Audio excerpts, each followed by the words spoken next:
سینکڑوں مثالیں ایسی موجود ہیں کہ آصف زدہ شخص کے اوپر آپ نے صرف ایک نگاہ ڈال دی، وہ آصف ہمیشہ کے لیے ختم ہو گیا۔ در حقیقت ولیوں میں وہ ولی جو صاحب نسبت ولی ہوا کرتا ہے، اس کی شان یہی ہوا کرتا ہے۔ صاحب نسبت ولی لاکھوں ولیوں میں کوئی ایک ولی ہوا کرتا ہے، لاکھوں ولیوں میں کوئی ایک ولی صاحب نسبت ولی ہوتا ہے۔ وہ اپنی نسبت جس کے اوپر ڈال دیا کرتا ہے، اسی کے رنگ میں رنگ جایا کرتا ہے۔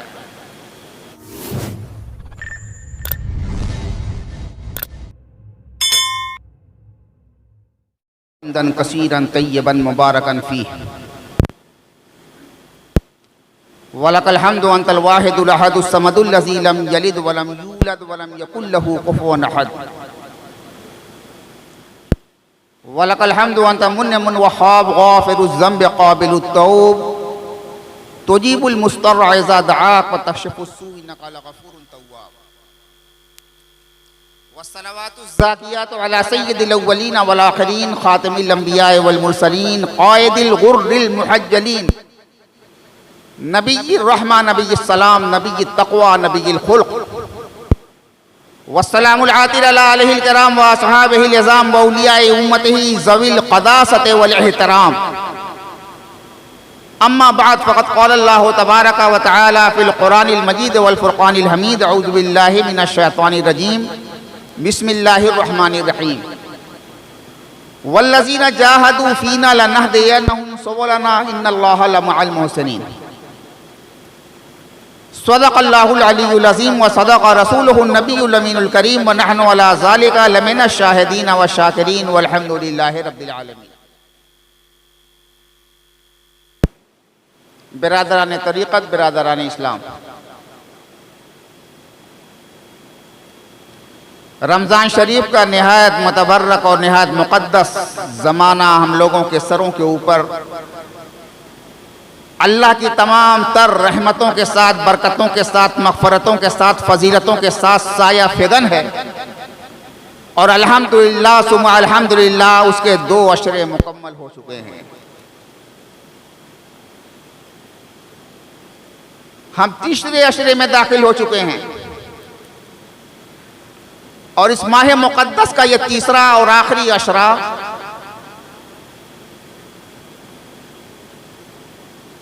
ہمارے لیے اللہ کی طرف سے بہت ساری سوغات اور بہت سی نعمتیں اور بہت سی برکتیں لے کر کے حاضر ہوتا ہے۔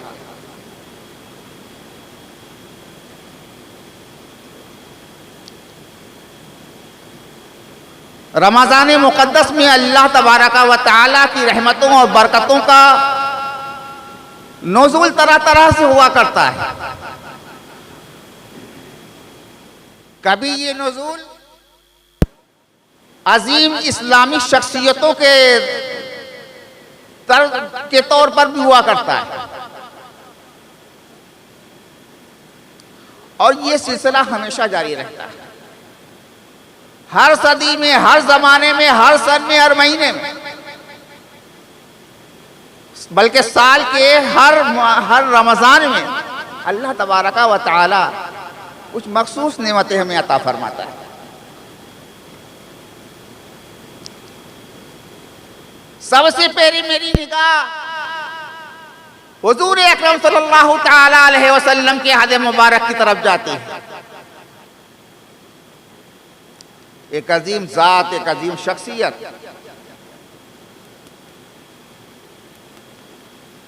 جنہیں امام علی کہا جاتا ہے۔ وصال ہوا حضرت علی مرتضیٰ کرم اللہ وجہہ الکریم کا وصال مبارک اسی ماہ مبارک کی 21 تاریخ کو، اور عجیب اتفاق ہے کہ حضرت علی ہی کی وہ ذات ہے کہ ان کی پیدائش بھی اللہ کے گھر میں اور ان کا وصال بھی اللہ کے گھر میں۔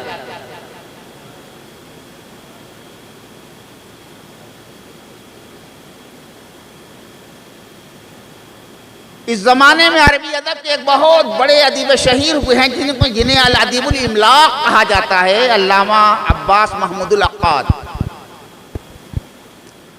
انہوں نے ایک بہت ہی مایہ ناز کتاب لکھی ہے العبقریات الاسلامیہ کے نام سے، اور اس کتاب کے اندر انہوں نے حضرت سیدنا علی مرتضیٰ کرم اللہ وجہہ الکریم کا جو تذکرہ ایک خصوصی جلد میں کیا ہے، اس کا نام عبقریت الامام علی رکھا ہے۔ یہ کتاب میری نگاہ سے گزری، نکات سے بھری ہوئی کتاب،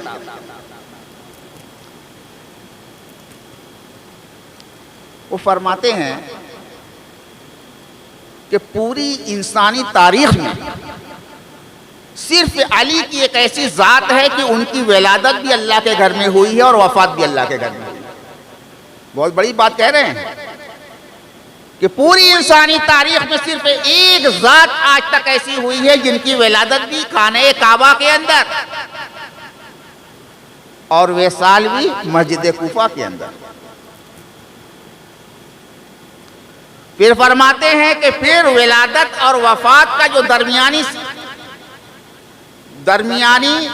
وقفہ ہے، جو زمانہ ہے، جس کو حیات علی کہتے ہیں، وہ مکمل طور پر اللہ کی عبادت سے عبارت ہے۔ مولا علی مرتضیٰ کی پوری زندگی عبادت الہی میں گزری، ایک لمحہ بھی عبادت کے بغیر خالی نہیں رہا۔ یہ میں نہیں کہہ رہا ہوں، الذی الاملاق علامہ عباس محمود الاقاد کہہ رہے ہیں کہ پوری زندگی مولا کائنات علی مرتضیٰ کرم اللہ وجہہ الکریم کی جو گزری ہے وہ اللہ کی عبادت میں گزری ہے۔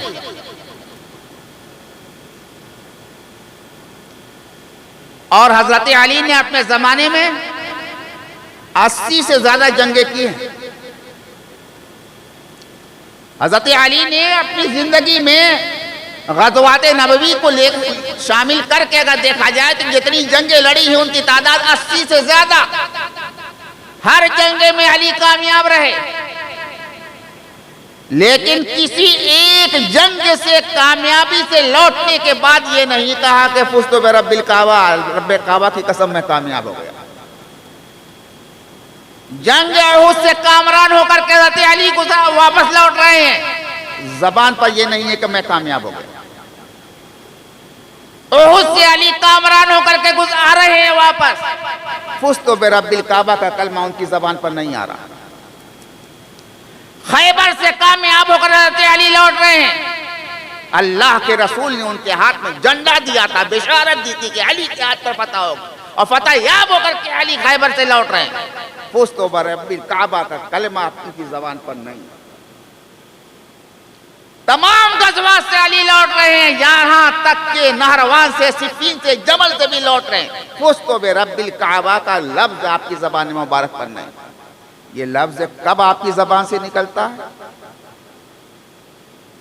جب مسجد کوفہ میں آپ کو شہید کر دیا جاتا ہے۔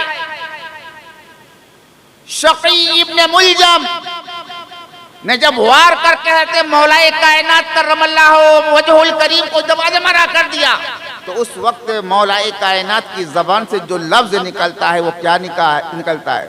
فزت برب الکعبہ، رب کعبہ کی قسم آج میں کامیاب ہو گیا، آج مکمل طور پر کامیاب ہو گیا۔ مولا تو ہمیشہ کامیاب ہی رہے، ہمیشہ کامیاب رہے، لیکن انتظار تھا کہ آخری وقت کیا پتہ نہیں کیسا ہوگا۔ لیکن آخری وقت میں بھی آپ کی زبان مبارک سے یہ کلمہ نکلتا ہے، وہ کلمہ یہی ہے کہ رب کعبہ کی قسم میں کامیاب ہو گیا۔ بڑا اہم جملہ ہے۔ دیکھا یہ جاتا ہے کہ انسان کا خاتمہ کس کلمے پر ہو رہا ہے، کس کلمے پر ہو رہا ہے، انجام کار دیکھا جاتا ہے۔ بس علی جس طرح سے آخری وقت پر کامیاب رہے، ہماری دعا ہے کہ اللہ تبارک و تعالی علی کے جتنے ماننے والے ہیں سب آخری وقت میں اسی طرح سے کامیاب رہے۔ علی کا نام ہی کامیابی کی سند ہوا کرتی ہے۔ جو علی علی کہتا ہے وہ کامیاب رہتا ہے۔ اس لیے کہ اللہ کے رسول نے فرمایا ہے ذکر و علیین عبادہ. یہ بھی عجیب بات ہے، بہت ساری عظیم شخصیتیں ہیں، ان کا نام لیجئے. اللہ کے رسول نے یہ نہیں کہا کہ ان کا نام لوگے تو ان کا نام لینا عبادت ہے. لیکن علی کے بارے میں اللہ کے رسول فرما رہے ہیں کہ علی کا صرف نام لو عبادت میں شمار ہوگا. ذکر و علی عبادت، اللہ کا علی کا ذکر کرنا بھی عبادت ہے. اور یہی وجہ ہے کہ اللہ والے علی کا ذکر بہت زیادہ کرتے ہیں. اللہ والوں کو علی کے در ہی سے اللہ ملتا ہے. اللہ کے گھر سے ہم کو علی ملے ہیں، اللہ کے گھر سے ہم کو علی ملے ہیں، تو علی کے گھر سے انشاءاللہ ہم کو خدا ملے گا، اللہ بھی ملے گا. یہی وجہ ہے کہ جتنے اللہ والے ہیں ان کی زبان پر علی کا لفظ بہت ہوتا ہے، علی کی محبت کی وہ بات بہت زیادہ کرتے ہیں. اور آج کی تاریخ میں ہندوستان کی عظیم علمی اور روحانی شخصیت جسے حضور سراج العارفین کے نام سے جانا اور پہچانا جاتا ہے، ان کا طغرائی امتیاز بھی یہی تھا کہ ان کے جسم کے لہو کا ایک ایک قطرہ محبت اہل بیت میں پوری طرح سے ڈوبا ہوا تھا. محبت اہل بیت ان کا طغرائی امتیاز تھا، ان کا شناخت نامہ تھا. اسی سے وہ جانے اور پہچانے جاتے تھے. وہ 3 محبتوں کا درس دیا کرتے تھے ہمیشہ. ایک محبت کا نام ہے حب الہی، اللہ کی محبت. دوسری محبت کا نام ہے محبت رسول، جسے عشق رسول بھی کہتے ہیں. اور تیسری محبت ہے محبت اہل بیت. ہمارے سلسلے میں انہی تینوں محبتوں کا درس دیا گیا ہے. کچھ لوگ صرف محب الہی کی بات کرتے ہیں، اللہ تعالیٰ دوسری محبتوں سے انہیں محروم کر دیا کرتا ہے. کچھ لوگ حب الہی کے ساتھ ساتھ حب رسول کی بھی بات کرتے ہیں، لیکن محبت اہل بیت کی بات جیسی کرنی چاہیے نہیں کرتے ہیں، اس سے محروم رہ جاتے ہیں. لیکن الحمدللہ ثم الحمدللہ ہمارا سلسلہ عالیہ قادریہ سراجیہ چشتیہ نظامیہ اپنے اندر یہ خصوصی امتیاز رکھتا ہے کہ یہاں حب الہی کی بھی بات ہوتی ہے، حب رسول کی بھی بات ہوتی ہے، حب علی کی بھی بات ہوتی ہے، حب فاطمہ کی بھی بات ہوتی ہے، حب حسن کی بھی بات ہوتی ہے، حب حسین کی بھی بات ہوتی ہے، حب ائمہ اہل بیت کی بھی بات ہوتی ہے. اور ہم لوگوں کی دلی آرزو اور تمنا یہی ہوتی ہے کہ انہی محبتوں پر ہمارا خاتمہ ہو. میرے دلی آرزو تو یہ ہے کہ اگر میں مر جاؤں تو میرے کفن پر علی علی لکھ دینا. یہ جذبہ ہونا چاہیے. تو آج کی وہ عظیم شخصیت جس کا تذکرہ کرنا مقصود تھا، وقت بہت اجازت نہیں دیتا کہ میں تفصیلی گفتگو کروں، لیکن ایک بات میں نے عرض کر دی کہ ان کا شناخت نامہ یہ تھا کہ وہ محب اہل بیت تھے. لیکن کیا کیا تھے؟ کیا کیا تھے؟ اگر جماعت مفسرین میں دیکھا جائے تو اپنے زمانے کے بہت بڑے مفسر وہی تھے. اپنے زمانے کے بہت بڑے محدثین، اپنے زمانے کے محدثین میں بہت بڑے محدث وہی تھے. مسلمان کے فقہا کی جماعت میں بہت بڑے فقیہ مجتہد کی حیثیت وہی رکھتے تھے.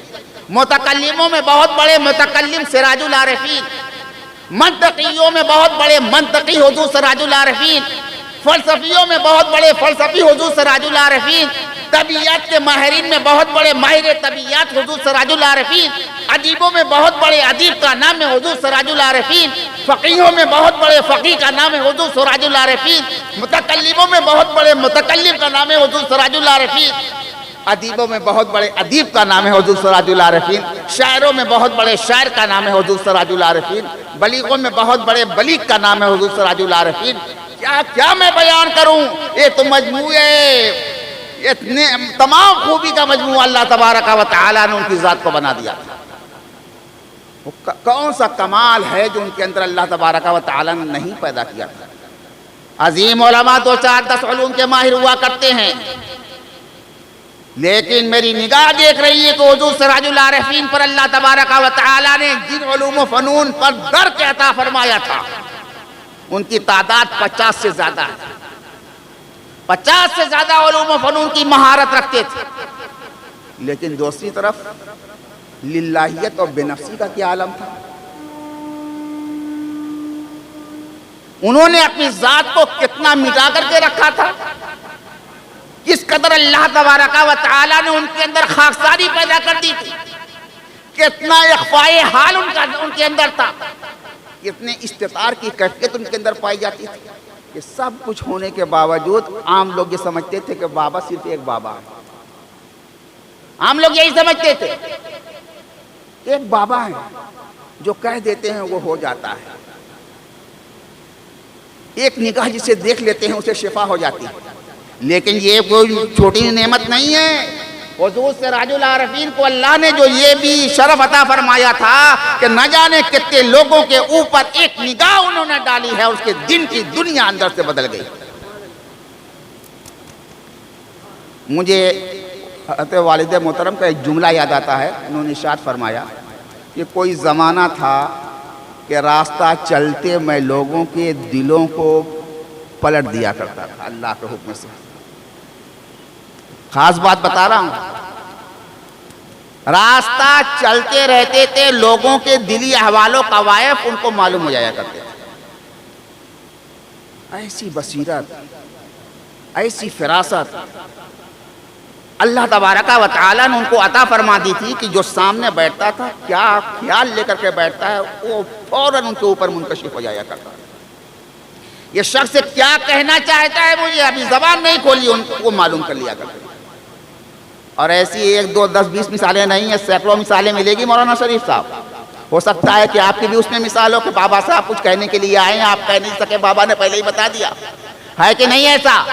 سینکڑوں مثالیں ایسی موجود ہیں کہ جو سراج العارفین کی بارگاہ میں لوگ کچھ عرض کرنے کے لیے حاضر ہوئے ہیں، ابھی کہہ نہیں پائے ہیں، اور سراج العارفین نے بتا دیا اسی کام کے لیے آئے ہو نا. یہ کیا ہے؟ یہ کوئی معمولی چیز نہیں ہے. کشف قلوب کا یہ عمل ہوتا ہے. اللہ تبارک و تعالی لوگوں کے دلوں کے احوال کو ان کے اوپر مطلع کر دیا کرتا ہے. اور بہت اونچے درجے کے ولیوں کے یہ شان ہوا کرتی ہے. حرم شما کے بس کی بات نہیں ہے.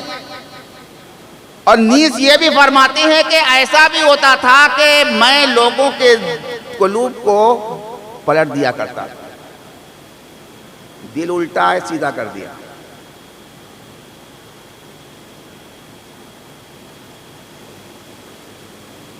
دل میں اللہ کی طرف سے اللہ کا نور بھر دیا، دلوں کی ظلمتوں کو بیک نگاہ ختم کر دیا. ایسے کئی مواقع گزرے. ایک مرتبہ کا واقعہ مجھے یاد آتا ہے کہ سراج العارفین کی بارگاہ میں ایک لوگ پکڑ کر کے ایک ایسے انسان کو لے جائے جو بڑا بدکار قسم کے انسان تھا اور اپنے بہو سے وہ شخص زنا کیا کرتا تھا اور ایک بات کسی کے ماننے کے لیے تیار نہیں تھا. لوگ حضور سراج العارفین کی بارگاہ میں اسے کسی طرح سے لائے. بیٹھا. سراج العارفین نے ایک لفظ اس سے کچھ نہیں کہا، بس ایک نگاہ ڈالی ہے اس کے دل کے اوپر. اور وہاں جتنے حاضرین موجود تھے ان کا عینی مشاہدہ ہے، ان کی گواہی موجود ہے کہ آپ نے اس کے دل پر ایک نگاہ ڈالی. اس کے کان سے، اس کے ناک سے، اس کے منہ سے جیسے دھواں نکل رہا، گناہوں کا دھواں اس کے تمام مشام سے نکل رہا تھا. وہ شخص بیٹھا تڑپ رہا تھا. ایک لفظ کہا نہیں، نگاہ ڈالی، گناہ کے دھوئیں اس کے تمام جسم سے نکلنے لگے. لوگوں نے اپنی نگاہوں سے دیکھا اور پھر پوچھا اب کبھی ایسا کرو گے؟ کہا نہیں بابا ہرگز نہیں، توبہ کرتا ہوں، آپ کے قدموں میں سر ڈال کر کے توبہ کرتا ہوں کہ ایسا گناہ انشاءاللہ کبھی نہیں ہوگا. تو یہ ایسے اکابر اولیاء ہوتے ہیں کہ دلوں کے دنیا کو پلٹ دیا کرتے ہیں. ایک نگاہ خاص ڈال کر کے انسان کے دل کی حیت کو تبدیل کر دیا کرتے ہیں۔ یہ خصوصی امتیاز حضور سراج العارفین کو اللہ تبارک و تعالی نے عطا فرمایا تھا۔ یہ ایسے ہی اکابر کے ایک لمحے کی صحبت سالوں کی ریاضت سے زیادہ اہمیت رکھتی اکابر اولیاء کے اندر۔ ان کی صحبت کا شرف جن لوگوں نے حاصل کیا وہ بڑے خوش نصیب، اور بہت کچھ لوگوں نے حاصل کیا۔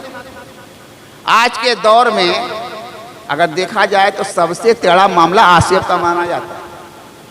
کسی کے گھر میں کسی کی بہو کو اور بیٹی کو اگر آصف آ جائے، جن بھوت پریت وغیرہ کا سایہ آ جائے، ایک بنائی نہیں بنتی ہے۔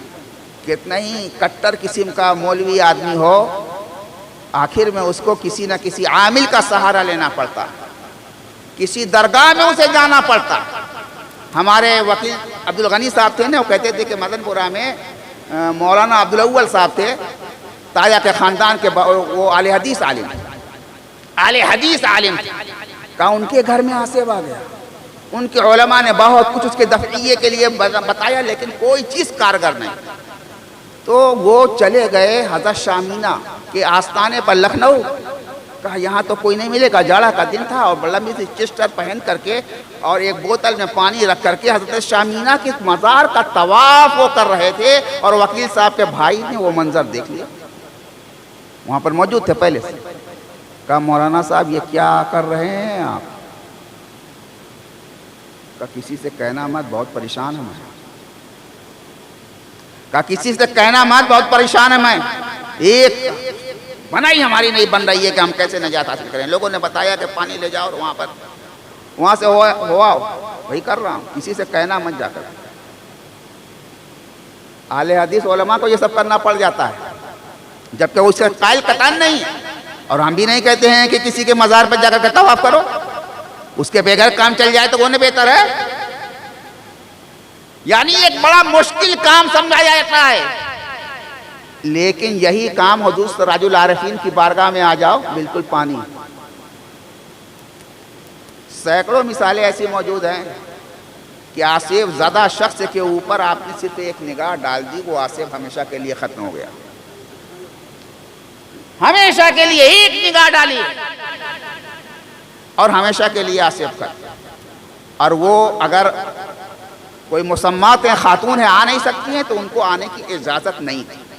تمام حاضرین جانتے ہیں، تمام متعلقین اور احباب جانتے ہیں کہ حضور سراج العارفین نے اپنی زندگی میں کسی پرائی عورت کا کبھی سامنا نہیں کیا۔ آپ سب لوگ اس کے گواہ ہیں نا، کبھی نہیں کیا ایسا، نہ ان کے گدی کے اندر کبھی کوئی پرائی عورت گئی۔ اور آج بھی الحمدللہ ثم الحمدللہ اس آستانِ عالیہ کے اندر عورتوں کا داخلہ ممنوع ہے، کبھی سامنا نہیں کیا۔ لیکن اگر کسی خاتون کے اوپر آصف آ جائے تو جانتے ہو کیا کہتے تھے؟ کہتے تھے سواری جب آ جائے تو میری طرف سے 2 جملے کہہ دینا۔ وہ جملہ یہ ہوتا تھا عموماً کہ اگر تم مسلمان ہو تو مولانا کوثر صاحب نے تم کو سلام کہا ہے، اور یہ حکم دیا ہے کہ مسلمان کو پریشان مت کرو، فوراً یہاں سے چھوڑ کر کے چلے جاؤ۔ یہ مسلمان جن کے لیے ہوتا تھا۔ اور اگر مسلمان نہیں ہے تو کہتے تھے کہ اگر مسلمان نہیں ہے تو سختی سے میں کہلوا دیا کرتا تھا، سختی سے کہلواتے تھے، اگر مسلمان نہیں ہو تو تم کو قطعاً اس بات کی اجازت نہیں ہے کہ تم یہاں پر ٹھہرو، ورنہ اپنا انجام سمجھنے کے لیے تیار رہنا۔ یہ 2 جملے کہلوا دیتے تھے جہاں، پھر وہاں پر آصف کبھی نہیں آتا تھا۔ 1 2 نہیں، نہ جانے کتنی مثالیں ہیں کہ جہاں حضرت والد محترم نے یہ جو جملے کہلوا دیے وہاں آصف کبھی آیا ہی نہیں۔ کتنی آسان سی بات، ورنہ مخدوم صاحب کی بارگاہ میں جا کر چلے پر چلا کرو، 40 دن کا چلا، 1 چلا 2 چلا 4 چلا ہوا، مگر معاملہ حل نہیں ہوتا۔ در حقیقت ولیوں میں وہ ولی جو صاحب نسبت ولی ہوا کرتا ہے، اس کی شان یہی ہوا کرتی ہے۔ حضرت والد محترم فرما گیا کرتے تھے کہ صاحب نسبت ولی لاکھوں ولیوں میں کوئی ایک ولی ہوا کرتا ہے، لاکھوں ولیوں میں کوئی ایک ولی صاحب نسبت ولی ہوتا ہے۔ وہ اپنی نسبت جس کے اوپر ڈال دیا کرتا ہے، اسی کے رنگ میں رنگ جایا کرتا ہے۔ یہ بڑی عظیم شان ہوا کرتی ہے۔ تو ایک پہلو ان کا یہ بھی ہے کہ روحانیت کے بڑے اونچے اور بلند مقام پر اللہ تبارک و تعالی نے حضور سراج العارفین کو فیض فرمایا تھا، اور بہت سے لوگوں کو ان کی ذات سے فیض پہنچا، لیکن وہ صرف اسی طرح سے فیض نہیں پہنچاتے تھے، بلکہ انہوں نے مدرسہ قائم کر کے اپنے مدرسے کے لیے جس طرح سے ایک نصاب تعلیم مقرر کر دیا تھا کہ اسی نصاب کے مطابق یہاں پر نصاب کو پڑھ کر کے علماء تیار ہوتے رہیں گے، اسی طرح سے انہوں نے تصوف کا بھی ایک مکمل نصاب مرتب کیا ہے۔ جی ہاں، ایک مکمل نصاب ہے، اور اسی نصاب کی تعلیم دینے کے لیے انہوں نے اس خانقاہ عالیہ کا قیام فرمایا کہ مدرسے میں علم دین پڑھایا جائے گا، خانقاہ کے اندر علم روحانیت کا درس دیا جائے گا۔ نصاب تو ان کا بنا ہوا پہلے سے موجود ہے، کچھ نصاب کی تعلیم یافتہ لوگ بھی یہاں موجود ہیں، اور ان کا نصاب منتہی ہوتا تھا مقام محمدی کے اوپر۔ اس کی تفصیل بھی میں بعض مواقع پر بیان کر چکا ہوں۔ صرف مقامات انبیاء کی جو تعلیم دیا کرتے تھے ان کی تعداد والد صاحب نے 25 بتائی، اور اس کے علاوہ 40 مقامات کی تشریحات کیا کرتے تھے کہ یہ ہمارے نصاب تصوف کی جان ہے۔ لیکن اگر یہ سب نہیں حاصل ہو سکا انسان کو، تو ہمارے دادا پیر کا 2 جملہ یاد رکھیے آپ لوگ۔ ہمارے دادا پیر حضور خورشید عرفانی عارف ربانی حافظ اللہ یار خان رضی اللہ تعالیٰ عنہ جو ہماری نگاہوں کے سامنے آرام فرمائے، عجیب شان تھی ان کی۔ وہ فرماتے تھے کہ میرا تصوف 2 چیزوں کے مجموعے کا نام ہے۔ ذرا توجہ چاہوں گا، حضور دادا پیر علیہ الرحمہ فرماتے تھے کہ میرا تصوف 2 چیزوں کے مجموعے کا نام ہے۔ ایک چیز تو یہ ہے کہ برزخ شیخ حاصل کیا جائے۔ برزخ شیخ تصوف کی ایک اصطلاح ہے، بڑی اہم ترین اصطلاح ہے۔ برزخ شیخ کا مطلب یہ ہوتا ہے کہ آپ توجہ کر کے تصور جمع کر کے آپ بیٹھ جائیے مراقبے میں، اور مراقبے میں صرف تصور اپنے شیخ اپنے پیر مرشد کا ہونا چاہیے۔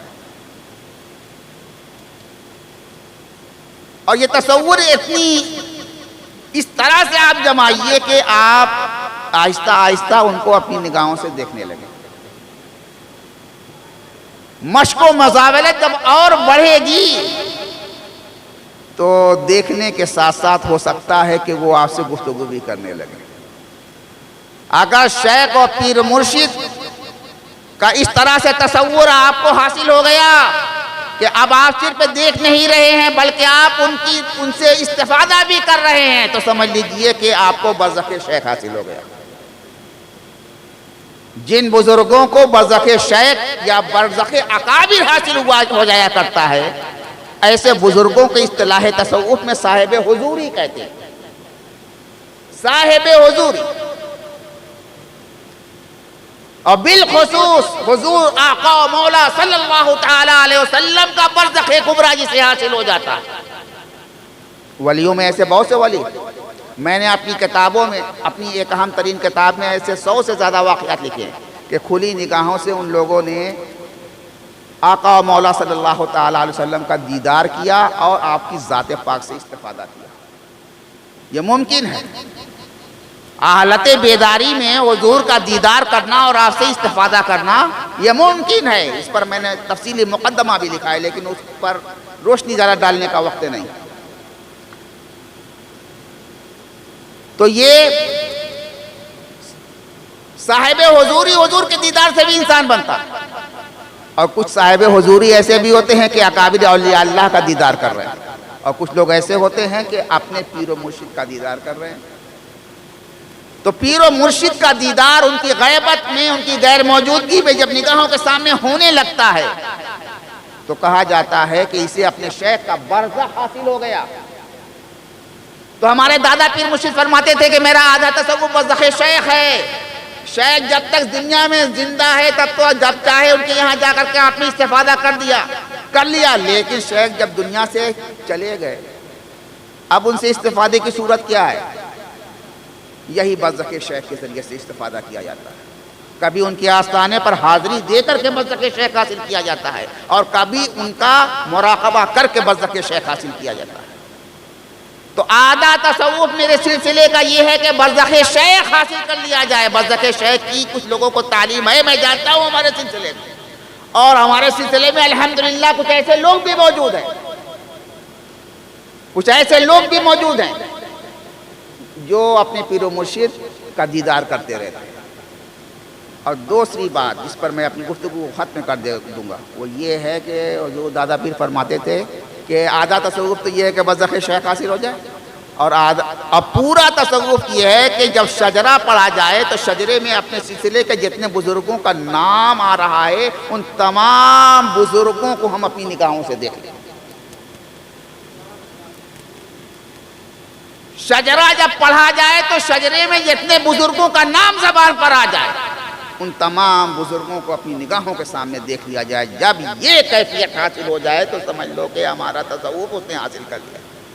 بہت بڑی بات کہہ گئے ہیں حضور دادا پیر مرشد علیہ رحمۃ اللہ۔ اللہ تبارک و تعالی ہم کو اور آپ کو اس کا اہل بنائے، اس لائق بنائے کہ یہ نعمتیں ہم لوگوں کو اللہ تبارک و تعالی کی طرف سے حاصل ہو جائے۔